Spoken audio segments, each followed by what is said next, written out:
السلام علیکم ورحمۃ اللہ وبرکاتہ۔ آج ہم انشاءاللہ عز و جل یہ حدیث پڑھیں گے کہ بہترین انسان کون ہے اور برا انسان کون ہے۔ آئیے حدیث سماعت فرمائیں۔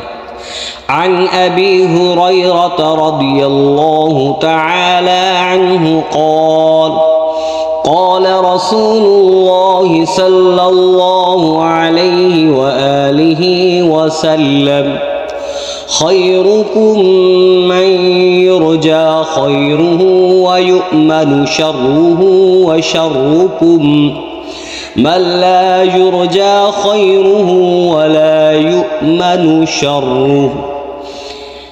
اس حدیث کے راوی حضرت ابو ہریرہ رضی اللہ تعالی عنہ ہیں، فرماتے ہیں کہ میرے آقا امام الانبیاء آخری نبی حضرت محمد صلی اللہ علیہ وآلہ وسلم نے ارشاد فرمایا، تم میں سے بہترین شخص وہ ہے جس سے بھلائی کی امید کی جائے، جسے بھلائی کی امید کی جائے اور اس کے شر کا کوئی خوف نہ ہو۔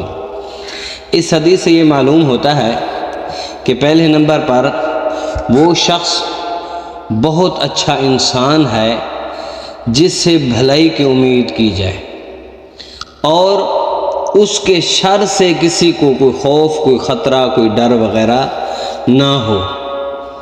آگے کیا فرمایا؟ اب برا شخص کون ہے؟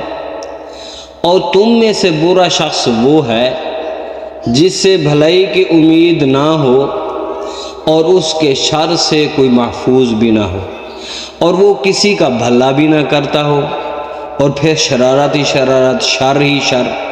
تو اس لیے میرے آقا امام الانبیاء حضور علیہ السلام نے ارشاد فرمایا، بہترین اچھا انسان وہ ہے کہ جس سے بھلائی جو ہے حاصل کی جائے، جو دوسروں کا بھلا کرے، بھلائی کرے اور اس کے شر سے سب محفوظ ہوں۔